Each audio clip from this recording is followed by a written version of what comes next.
bersama saya Diah Pramati dari KBA News.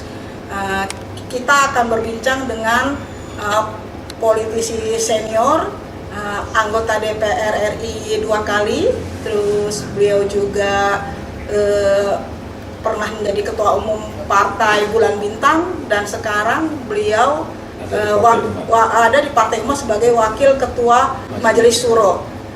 Baik, kita berbincang dengan beliau, yaitu Bapak MS Kaban. Bang Kaban, ini kan kehadiran Anies sebagai bakal capres presiden untuk 2024 kan sangat fenomenal ya Bang. Artinya boleh dibilang satu hal yang di luar dugaan gitu kan, bahwa serentak dari rakyat itu dari seluruh Sabang sampai Merauke mendukung beliau gitu. Nah, sekarang ini juga kita melihat bahwa banyak partai-partai yang sudah mengalir mendukung Pak Anies, salah satunya adalah Partai Umat. Abang dari Partai Umat sebagai wakil ketua Majelis Syuro mungkin bisa memberikan pendapat gimana, Bang? Iya, jadi terima kasih nih dia, saya diberi kesempatan untuk ikut merespon terhadap Anies dicalonkan sebagai calon presiden. Nah, kalau saya melihat bahwa kita ini sejak reformasi itu kan betul-betul ingin menjadi sebuah negara demokrasi. Nah, sebagai sebuah negara demokrasi, semakin banyak anak-anak bangsa, putra-putra bangsa berpartisipasi untuk ikut di dalam pencalonan presiden. Apalagi negara seperti Indonesia ya, yang penduduknya sangat besar ya, dan komunitas muslimnya juga terbesar di dunia, lalu ini ada pemilihan presiden dengan jumlah kandidat yang banyak. Menurut saya itu adalah menunjukkan kesehatan demokrasi. Jadi demokrasi itu akan betul-betul sehat karena semua orang diberi kesempatan untuk dia bisa berpartisipasi dan dia bisa ikut terlibat dalam proses pengelolaan kehidupan negara dan berbangsa, itulah ya. Nah, Partai Umat ya, di dalam rapat kerja nasionalnya, kemudian waktu itu saudara Anies Baswedan hadir dalam forum yang sangat antusias itu. Saya juga tidak menyangka, respon dari anggota-anggota dan fungsionaris Partai Umat seluruh Indonesia merespon gagasan-gagasan Anies, pikiran-pikiran Anies sedemikian rupa, sehingga akhirnya Ketua Majelis Syuro Pak Amin Rais bersama dengan seluruh fungsionaris partai itu bersepakat bahwa Anies. Nah, kenapa Anies ini gitu ya? Ya, saya melihat bahwa sebagai satu sosok ya, ini juga merupakan salah satu produk kita membangun generasi bangsa ya. Jadi kita, artinya proses demokrasi kita yang ada selama ini ya kan, akhirnya growth, tumbuh generasi yang intelek, tumbuh generasi yang kaya ya, yang kaya dengan gagasan, dan yang paling penting kerangka berpikir yang dimiliki oleh Anies itu, ini yang diperlukan oleh harusnya semua pemimpin bangsa di Indonesia ini. Harus dia tidak pernah lepas dari argumentasi konstitusi. Nah, gitu.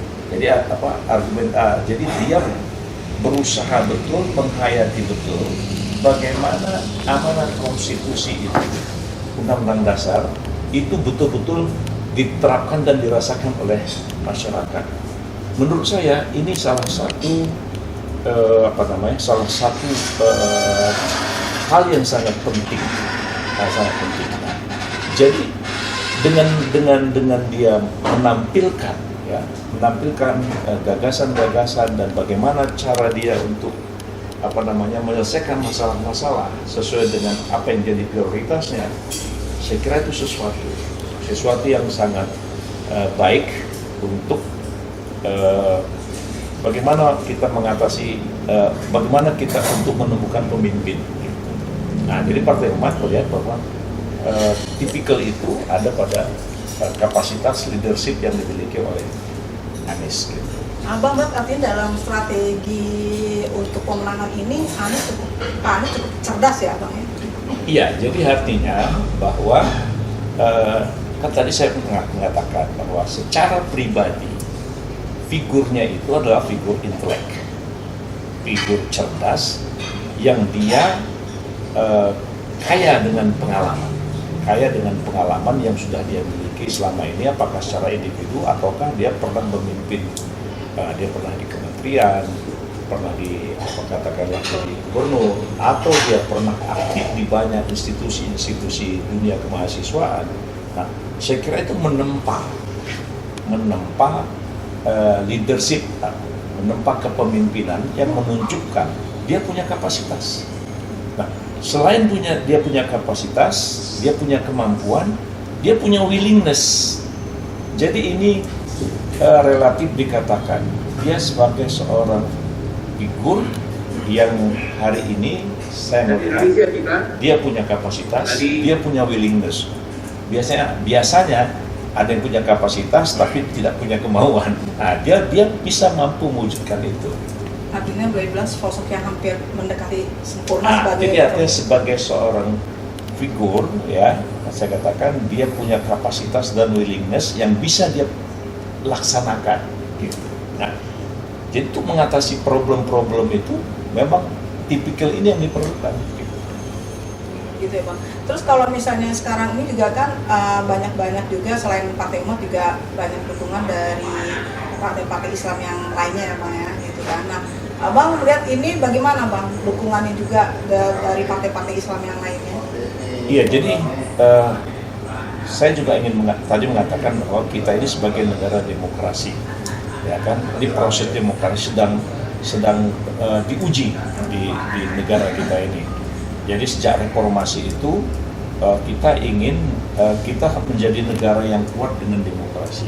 Nah, tadi saya mengatakan bahwa semakin banyak calon untuk tampil itu bagus karena ini proses seleksi, ya, proses seleksi pemimpin. Nah, untuk negara sebesar Indonesia banyak calon itu bagus. Nah, kemudian disitulah akan terlihat sampai berapa besar atau sampai berapa luas dukungan, ya, dukungan publik, baik dalam bentuk organisasi massa maupun organisasi politik. Nah, di Indonesia kita tahu bahwa partai politik banyak, yang berbasis Islam juga banyak, berbasis nasional juga banyak. Nah, jadi ketika dukungan ini banyak, itu adalah kekuatan. Nah, jadi semakin banyak dukungan itu, dia secara politik, ya, secara dukungan politik dia kuat. Nah, inilah yang diperlukan dalam alam demokrasi. Maka siapapun yang akan tampil harus diberi kesempatan yang sama, ya, diberi kesempatan yang sama agar leadership itu ini memang ditopang oleh orang-orang yang punya dukungan. Semakin besar dukungan publik, itulah kekuatan yang akan dia pertanggungjawabkan dalam nanti program-program yang akan dia wujudkan, yang akan dia atau yang dia janjikan kepada publik. Nah, jadi sekarang ini saya melihat bahwa rakyat, masyarakat, pemimpin-pemimpin ormas itu memiliki kesamaan pandangan. Memiliki kesamaan pandangan bahwa ini figur ini dengan pengalamannya ini betul-betul layak jadi pemimpin Indonesia, gitu kira-kira. Artinya Abang melihat bahwa mudah-mudahan gitu kan, insya Allah Pak Anies bisa terpilih jadi presiden gitu kan? Ya, dengan jadi artinya gini, kita berharap bahwa proses pencalonan itu tidak ada yang menghalangi, ya. Nah, jadi kita ikutin tahapannya, biarkan semua partai-partai politik ini mampu menemukan siapa kandidat-kandidat presiden. Ada 4 kandidat presiden, biarkanlah, biar rakyat yang akan menyaring gitu. Presiden harus ada di semua, ya, di semua kandidat presiden ada. Jadi betul-betul menengahi. Jadi bukan berpihak atau malah membuat suasana menjadi tidak sehat gitu. Jadi kehadiran Saudara Anies ini sebagai kandidat, nah kita berharap ini betul-betul tidak ada hambatan. Nah, sehingga demikian rakyat, masyarakat sudah mampu menimbang-nimbang. Nah, sudah tentu melihat dukungan yang besar seperti yang ada sekarang, sangat pas gitu. Sangat pas jika Anies tahap pertama ini adalah masuk sebagai kandidat presiden yang sah, yang tidak diganggu-ganggu, dan kemudian juga partai-partai politik lain segeralah mengumumkan siapa presiden dan wakil presidennya, supaya rakyat itu bisa menimbang-nimbang siapa yang akan dia pilih. Nah, sekarang ya kalau bahasa survei itu semua sudah masing-masing punya argumentasi. Tentu Anies berada pada posisi yang relatif kuat dukungannya gitu. Tadi Abang kan bilang kalau seandainya misalnya jangan sampai ada upaya-upaya penghambatan gitu Bang ya. Nah sekarang ini kan juga isu penundaan pemilu kan sekarang lagi mencuat ya. Dan lagi kan Pak Anies juga kan mengatakan bahwa itu ada 4 Menko yang menginginkan penundaan pemilu. Abang melihat seperti apa Bang? Apa salah satu upaya untuk menjegal Pak Anies? Atau bagaimana nih? Atau Ya, mungkin dari kubusannya belum siap mencalonkan siapa presidennya gitu, jadi kandidat capres. Kita ini dari kecil kemudian ikut aktif ketika zaman mahasiswa, bertemu dengan banyak tokoh-tokoh pendiri bangsa. Ya, kita ini diajarkan untuk selalu berpikir konstitusional, berpikir sesuai dengan amanat konstitusi. Nah, sekarang ini ya bahwa Undang-Undang Dasar kita hasil amandemen yaitu tegaskan, sangat tegas bahwa presiden itu hanya 2 periode. Ya. Jadi pikiran apapun, baik ekstra parlemen atau ekstra konstitusi, ya saya pikir tuh jangan kita mencoba-coba untuk mengutak-atik apa yang sudah diamanatkan konstitusi. Ya, menunda-nunda menurut saya itu akan menimbulkan malapetaka kehidupan berbangsa bernegara. Kenapa? Karena begitu kan tidak ada jaminan kekuasaan yang ingin menunda itu akan bertahan terus, pasti berakhir. Ya kan? Dia pasti berakhir. Nah, kemudian masuk pemimpin baru, lalu dia kemudian mempertahankan kekuasaannya, dia lakukan cara yang sama. Bukankah itu menimbulkan keonaran? Ya, bukankah itu menimbulkan friksi-friksi dan suasana disharmonis dalam kehidupan berbangsa dan bernegara? Jadi pikiran, pandangan, pendapat yang mencoba-coba untuk menskenario ada penundaan pemilu, menurut saya ini berbahaya. Nah, ini berbahaya. Sebagai pemimpin bangsa, ya sebagai tokoh, yang kita boleh berbeda pendapat, tapi kalau konstitusi itu sudah berkata seperti itu, sebaiknya jangan kita ganggu dengan pikiran-pikiran yang sebenarnya tidak perlu. Toh kandidat itu banyak, ya, kecuali tidak ada lagi kandidat. Jadi kalau tidak ada lagi kandidat presiden, betul-betul hampa, wah ini kan darurat. Itu menurut saya juga salah juga. Jadi sedarurat-daruratnya lebih bagus pilih pemimpin sejelek apapun, yang penting dia dipilih oleh rakyat, tidak harus dengan mengotak-atik apa yang sudah diamanatkan oleh konstitusi. Nah, jadi saya pikir pikiran-pikiran menunda-nunda pemilu itu adalah kejahatan berpikir dan melanggar konstitusi. Gitu ya, Bang. Iya. Terus kalau mengenai sekarang ini juga kan Bang, apa sih dari kelompok Islam mulai mencet, contohnya misalnya dari kalangan Nahdien juga kan suaranya juga artinya banyak yang mendukung Pak Anies gitu, dari PAN juga kan kita tahu banyak juga yang mendukung dari Pak Anies. Jadi mungkin abang bisa menyimpulkan bahwa Pak Anies itu mungkin sebagai pemimpin yang nasionalis, artinya yang tidak terbentuk dalam sekarang kan bilang bahwa Anies ini politik identitas dan sebagainya, ini kan membuktikan artinya bahwa Anies itu tokoh nasionalis dan religius ya bang ya sebenarnya ya. Jadi begini, kalau inilah kenapa kita mulai mengkotak-kotakkan diri, ya mengkotak-kotakkan diri dalam suasana seperti itu. Bukankah kita hidup berbangsa ini sejak dari awal sudah penuh dengan kebinekaan, ya kan? Iya. Jadi kita sudah terlatih di dalam hidup kita bernegara ini, dalam hidup masyarakat penuh dengan kebinekaan, penuh dengan perbedaan-perbedaan. Tetapi kita terikat dengan satu, ya kan? Satu Indonesia. Nah, jadi seperti Anies misalnya kan. Nah, seperti Anies dia tampil, ya kan? Ya. Orang dah tahu silsilahnya. Kakeknya itu pendiri bangsa, ya. Dia mendirikan bangsa, ikut berjuang, ikut bagaimana supaya Indonesia diakui oleh dunia sebagai sebuah negara negara merdeka, gitu kan. Nah, jadi ketika dia tampil jadi presiden, ya, menurut saya nggak perlu lagi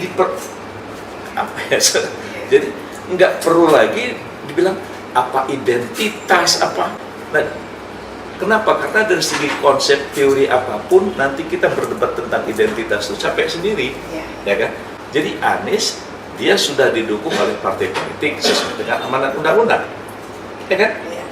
Jadi undang-undang mengamanatkan didukung oleh partai politik minimal 20%, udah, ya kan? Nah kemudian Anies itu sudah sesuai dan dia pendidikannya ada, ijazahnya jelas, semua persyaratan terpenuhi. Menurut saya sudah. Kenapa harus diotak-atik? Kenapa harus dicari-cari? Oh dia ini. Menurut apa itu kan? Menurut saya tidak sehat. Jadi siapapun yang tampil, Anies tampil, ya dia didukung oleh parpol, Puan tampil, Ganjar tampil, Erik tampil. Menurut saya sah-sah saja. Kenapa tuh dicari-cari nih politik identitas? Apakah orang jenis kelamin itu juga bukan identitas? Ya kan? Nah, jadi maksud saya bahwa kita jadilah bangsa yang besar, ya kan? Nah, jadilah bangsa yang besar. Kalau dia sudah persyaratan itu sudah dipenuhi menurut undang-undang, ngapain? Nah, lalu masyarakat kita memang bervariasi. Ada Muslim, ada non-Muslim, ada Hindu, Buddha, Kristen, apa segala macam itu. Bebas memilih. Mereka bebas memilih, ya kan? Sesuai dengan bahasa, sesuai bebas dengan keyakinannya lah. Gitu. Jadi kenapa kita harus bentur-benturkan gitu? Karena kita tadi saya katakan kita sudah terlatih dengan kebinekaan. Yang penting kita berpikir bagaimana Indonesia. Jadi proses regenerasi kepemimpinan di Indonesia ini itu berdasarkan saya pengamat penilaian saya terhadap semua partai-partai politik gitu kan. Nah, AHY ini adalah orang yang sangat tepat jika dia muncul tuh sebagai seorang pemimpin partai politik yang kuat. Jadi kepemimpinan politiknya itulah yang harus dimunculkan gitu kan. Nah, ya sebagaimana dulu ya saya menilai Pak SBY kenal juga tidak gitu kan, tapi ngeliat pikiran-pikirannya, ya, pikiran-pikiran beliau sejak di Sospol, ya ke Sospol dan sebagainya itu. Nah, ketika saya ditanya siapa calon presiden, saya bilang SBY, gitu kan. Nah, ke depan maka orang tipe seperti SBY seperti AHY, dia harus muncul sebagai seorang pemimpin partai politik yang betul-betul menjadi penengah atau menjadi orang yang betul-betul bisa menerjemahkan apa yang harus dilakukan gitu kan. Nah, jadi ini karena dia masih muda, ya kan, dia juga daskan akademik sudah oke, gitu kan. Nah, tinggal pengalaman dia sebagai pemimpin partai politik ini gitu. Sehingga nanti orang semua berpikir ya seperti kita dulu setelah melihat semua kandidat nggak ada nih SBY yang cocok gitu kan. Nah, bagaimana suasana ke depan, ya kan? Setelah Anies apa segala macam itu orang berpikir, jadi dia sebagai pemimpin partai politik. Nah, kenapa? Lihat parpol-parpol sekarang, ketua-ketuanya. Nah, semua kan sudah berada pada posisi, ya, berada pada posisi usia sepuh, ya kan? Nah, sementara AHY ini berada pada, jadi kalau dia, ini menurut saya gitu kan. Nah, siapapun yang tampil jadi presiden, dia berpikir bagaimana Indonesia ini dibangun sesuai dengan perintah konstitusi. Udah.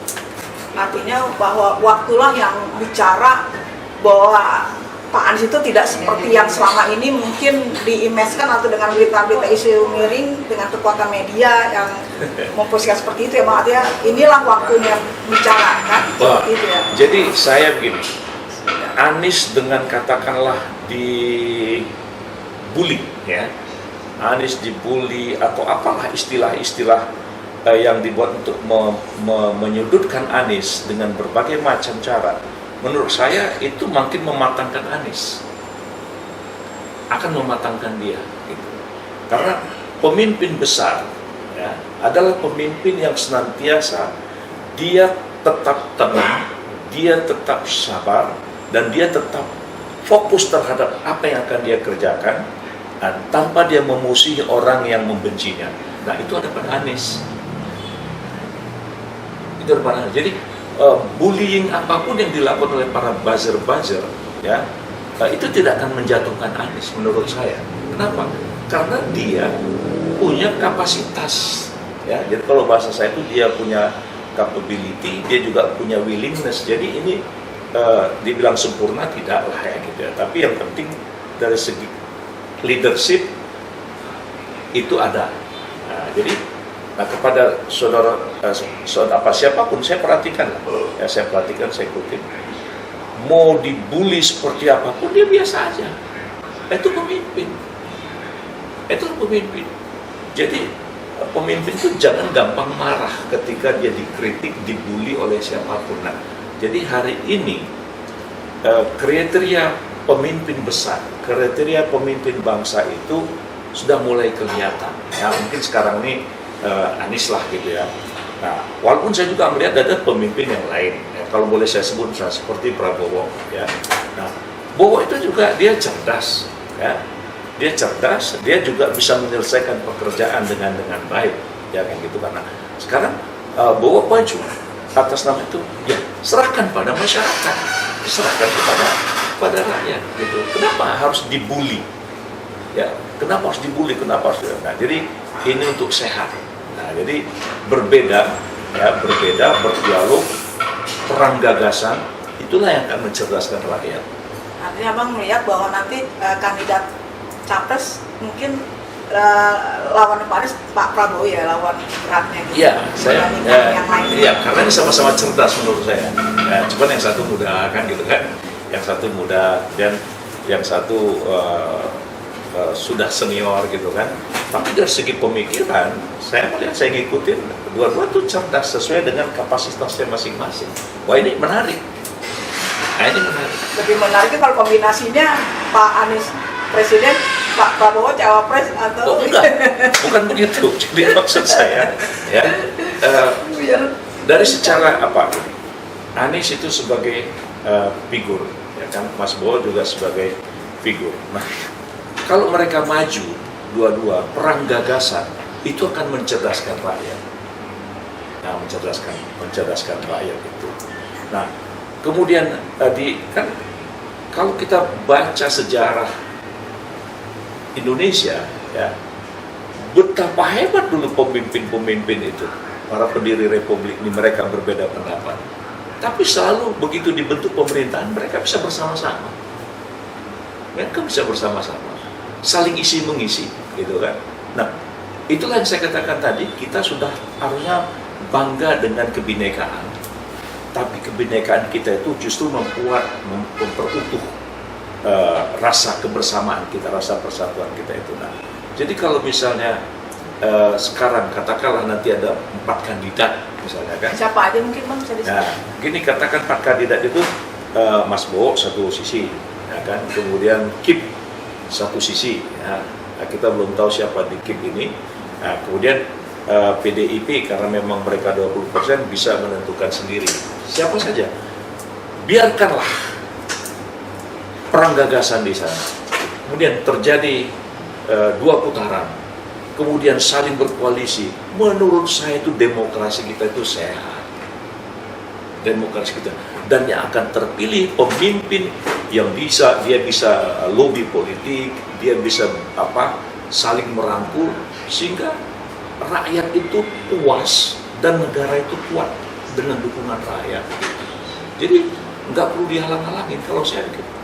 Tapi kan begini ya, figur Pak Anies kan boleh dibilang bagus, Pak Prabowo juga seperti itu. Tapi kan juga ada sisi kekurangannya, maksudnya cawapresnya kan tentu akan berpengaruh juga. Sekarang kan muncul juga Pak Prabowo nanti berpasangan dengan Pak Ganjar. Sementara Pak Anies berpasangan dengan Pak Ahy atau Ibu Kofifa. Ini kan juga akan sangat menarik gitu kan. Nah, apa sih artinya? Tadi kan Abang bilang bahwa calon ini calon terberatnya boleh bilang Pak Prabowo lah gitu kan. Nah, jadi bagaimana menurut Abang konfigurasi ini seperti ini nih? Iya, jadi gini, ada 4 kandidat, kemudian dia kan masing-masing kan punya strategi pemenangan, ya kan? Masing-masing punya gagasan. Toh yang menentukan pilihan kan rakyat. Ya, nah, tadi saya mengatakan dari 4 itu ternyata, ya kan, yang bisa ikut putaran selanjutnya hanya 2 kan, mayoritas yang pertama, mayoritas suara pertama dan mayoritas yang kedua kan. Nah, yang 2 kandidat lagi ini, inilah yang saya katakan tadi, di situ masing-masing figur bisa beradu. Nah, bisa saja ternyata dari 2 kandidat yang lain ya muncul yang tadi misalnya kita memperkirakan Pak Prabowo yang nomor 2, Anies nomor 1. Ternyata yang muncul adalah KIP nomor 2, ya kan? Prabowo nomor 3, kemudian PDI nomor 4, katakanlah gitu, atau dibalik, ya seperti itu. Nah kan kemungkinan terjadi koalisi untuk merebut memenangkan pemilihan akhir. Menurut saya itu sehat, itu menarik. Artinya Abang memprediksikan nanti akan terjadi 2 putaran ya Bang ya? Tadi Abang sangat baik, sangat baik kalau demokrasi kita itu dengan suasana masyarakat kita. Kan gini, Indonesia itu timur barat ada kesenjangan, ya kan? Ya, Indonesia Timur, Indonesia Barat ada kesenjangan. Jawa, luar Jawa ada ketimpangan, ya kan?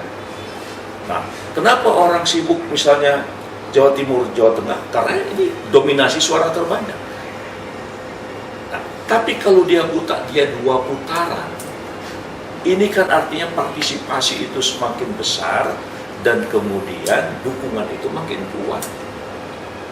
Kita jangan tabu dengan seperti ini. Lalu orang bilang, Bang, itu nanti kan mahal. Demokrasi itu memang mahal demi keutuhan kita bernegara dan berbangsa. Gitu. Jadi inilah konsekuensi kita memilih negara dengan konsep demokrasi. Gitu. Nah, demokrasi yang berrepublik segala macam ini memang, ya saya dulu karena banyak ngobrol dengan sesepuh pendiri bangsa, memang kadang-kadang demokrasi itu seperti bertele-tele, ya kan? Nah, tapi itulah yang harus diambil karena itu pilihan kita gitu untuk membangun republik ini gitu. Kembali tadi Abang bilang saya tertarik dengan dua ini Bang, dua maju lagi gitu kan, nanti 2 putaran. 2 putaran gitu kan. Nah, itu Abang bisa memastikan gitu kan, maksudnya bahwa kalau terjadi 2 putaran Pak Anies akan menang walaupun mungkin ada kandidat lainnya gitu. Loh, saya kira kalau rakyat ya seperti antusiasme masyarakat hari ini sudah sedemikian rupa, ya kan, dengan 2 putaran itu posisi Anies akan semakin kuat. Itu semakin kuat. Ya. Jadi saya mengatakan tidak. Ayolah kita namanya pun berdemokrasi ya, namanya pun berdemokrasi. Maka semua peluang demokrasi itu harus kita harus kita pahami, gitu kan. Nah, tapi kalau misalnya juga ternyata partai-partai yang ada, KIP, PDI, nah melihat 2 kandidat, nah lalu mereka menjatuhkan pilihannya semua, misalnya PDI dukung Mas Bowo, kemudian KIP dukung Mas Bowo ngadapin Anies, itu kan 2, itu juga seru. Nah, disitulah rakyat menjadi hakim, ya. Disitulah rakyat akan menentukan pilihan, ya kan. Nah, kalau sudah seperti itu hanya 2 pilihan, nah kemudian saya tetap merasa bahwa Anies sebagai anak muda, Anies sebagai harapan, ya, wah ini kalau udah begitu posisinya sangat indah demokrasi kita.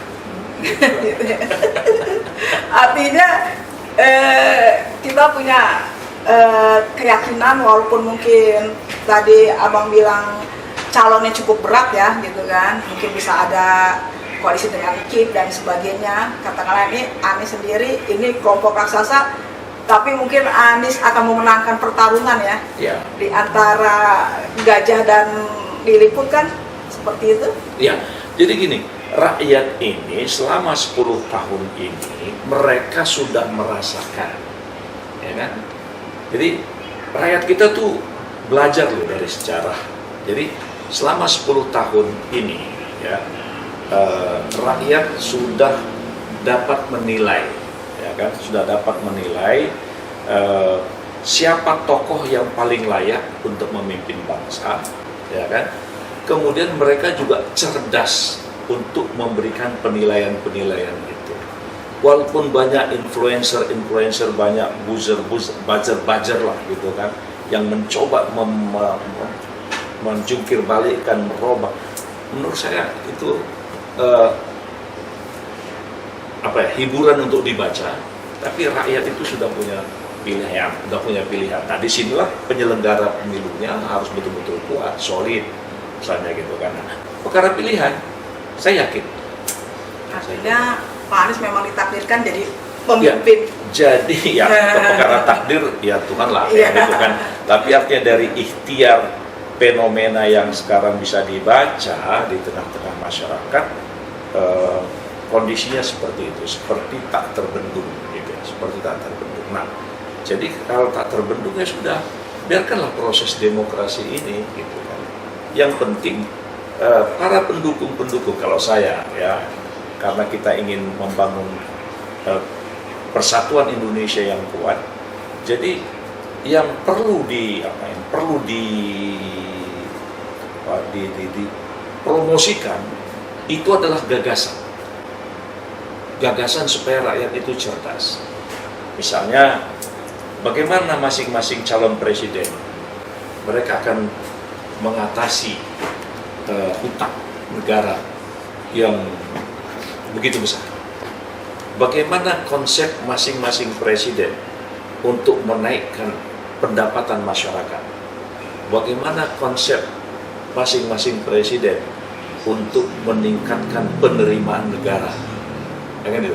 Nah, bagaimana masing-masing presiden menggagas agar supaya ketimpangan pemilikan sumber daya itu, ya, penguasaan lahan-lahan itu tidak terjadi ketimpangan. Jadi gagasan itu yang perlu bagaimana presiden-presiden itu menggagas bagaimana untuk menyerap, ya, tenaga-tenaga pengangguran sarjana, non-sarjana yang begitu luas selama beberapa tahun ini. Jadi itu yang harus kita ajarkan karena amanatnya adalah mencerdaskan bangsa, ya, menaikkan kesejahteraan. Ya, nah, jadi gagasan-gagasan itu bukan menurut saya pribadi-pribadi yang harus dicari-cari kelemahannya, nggak perlu menurut saya. Artinya bertempur melawan gagasan ya? Iya, jadi itu yang harus dikembangkan. Kalau Pak Anies sendiri gagasannya apa? Nah, saya melihat gini, tadi saya sudah mengatakan bahwa salah satu hal, ya, yang sudah ditunjukkan, misalnya ketika dia pulang dari luar sekolah, nah, dia bikin institusi semacam LSM mencerdaskan masyarakat, ya kan? Dia tidak berhenti, ya. Kemudian bagaimana dia mencoba memadukan cara berpikir Barat dengan cara berpikir undang-undang di Indonesia. Nah, sebenarnya ini yang diperlukan. Gitu. Jadi Anies itu dia sudah, menurut saya sudah bisa, ya. Apa ilmunya dari Barat, dari Amerika, lalu bagaimana nilai-nilai Indonesia itu yang dia kombinasikan. Yang dia kombinasikan. Jadi artinya dia bisa membangun satu nilai baru. Ya, Indonesia butuh itu. Indonesia butuh itu. Yang kalau dulu kan karakter building kata Bung Karno. Nah, jadi Anies sudah mencoba itu. Nah, bagaimana dia sebagai di Menteri Pendidikan ada pengalamannya, bagaimana dia mengatasi, dia berjanji di depan publik pada waktu berkampanye jadi gubernur, kemudian setelah dia jadi gubernur, bisa dia wujudkan apa yang dia janjikan. Itu yang diperlukan untuk bangsa ini. Makanya jadi presiden itu kan hanya 5 kali 365 hari. Ya kan? Nah, bagaimana masing-masing presiden 5 kali 365 hari itu, bagaimana dia bisa mewujudkan tax ratio yang sekarang hanya 10% naik tembus jadi 20. Nah, itu gitu dong. Ya kan? Bagaimana pengangguran, bagaimana Gini ratio yang hari ini seperti sudah sempurna ketimpangannya, lalu kemudian bisa diperkecil, seperti apa yang dibikin oleh John Orde Baru. Jadi hal seperti itu yang dilakukan oleh kandidat-kandidat selama 5 kali 365 hari. Artinya Abang meyakinkan kepada masyarakat bahwa tidak perlu khawatir bahwa Pak Anies itu selalu berpikirnya orientasi ke Barat gitu ya, atau mungkin yang takutkan ke Amerika dan sebagainya. Karena tadi Pak Anies, Abang bilang bahwa Pak Anies adalah seorang pemikir mungkin yang bisa mengkombinasikan pemikiran dari Barat dan Timur sesuai dengan nilai-nilai kebangsaan Indonesia gitu ya. Jadi artinya di sini bisa dikatakan bahwa Pak Anies itu tidak perlu dikhawatirkan lah pemikiran-pemikiran yang terlalu condong ke Barat gitu kan, ke liberalisme seperti itu, karena Pak Anies juga kan mampu mengkombinasikan ideologi Pancasila itu ya, jadi tidak perlu alergi itu gitu persis. artinya. Jadi tidak perlu alergi ya. Seorang Anies itu gini, Mbak Dia ya, kalau dari segi dunia aktivis saya kan lebih dulu, ya lebih dulu dari Anies gitu kan. Nah dari segi misalnya cara berpikir ya ada beda lah. Adalah beda gitu kan. Nah, tapi saya melihat bahwa dia orang yang saya katakan tadi itu dia belajar ilmu seluas-luasnya dari luar, dari Amerika katakanlah begitu. Tapi begitu dia jadi pemimpin, katakanlah jadi menteri, jadi gubernur, nilai-nilai itu, ya nilai-nilai yang hidup di tengah-tengah masyarakat itu, jadi cara berpikirnya itu dia bisa olah sedemikian rupa sehingga solusinya itu kena di tengah-tengah masyarakat. Itu yang diperlukan gitu. Jadi bukan kita harus bandulnya kiri dan kanan, enggak, tapi bagaimana Indonesia. Jadi sampai hari ini ya saya mengatakan figur ini adalah figur yang Indonesia. Gitu. Keindonesiaan. Inilah Indonesia. Gitu. Artinya melihat persoalan bangsa sendiri dengan kacamata bangsa sendiri, bukan dengan kacamata luar gitu ya. Iya. Nah, jadi dia sebagai orang beragama, ya siapa yang meragukan? Siapa yang meragukan bagaimana dia taat beragama? Bagaimana dia menghormati ibunya? Ya saya kalau melihat orang itu nengok bagaimana dia sama orang tuanya. Kalau dia sama orang tuanya sudah bersikap utuh, itulah jiwanya. Itulah jiwanya. Jadi ditarik-tarik misalnya dengan istilah-istilah yang sebenarnya menurut saya juga konyol gitu kan, istilah yang sekarang menjadi isu-isu, menurut juga keliru. Ya. Jadi saya melihat bahwa dia adalah figur yang sangat memahami ya bagaimana konstitusi negara itu dilaksanakan. Dia sudah membuktikan. Mudah-mudahan kita mendapatkan pemimpin yang betul-betul dicintai, dipilih oleh rakyat dengan cara-cara yang konstitusional. Nah, saya berterima kasih kepada KPA ini agar supaya terus mensosialisasikan dan yang dipilih rakyat itulah yang terbaik, dan kita berharap Anies menjadi pilihan rakyat. Pemilihan umum telah memanggil kita. Demikian bisa bincang-bincang dengan Bapak MS Kaban, politisi senior yang tidak diragukan lagi pemikiran-pemikirannya. Semoga apa yang kita harapkan bersama, Bapak Anies Rashid Baswedan akan memenangkan pertarungan dalam pemilihan presiden tahun 2024. Sukses untuk Anies. Sukses untuk Anies.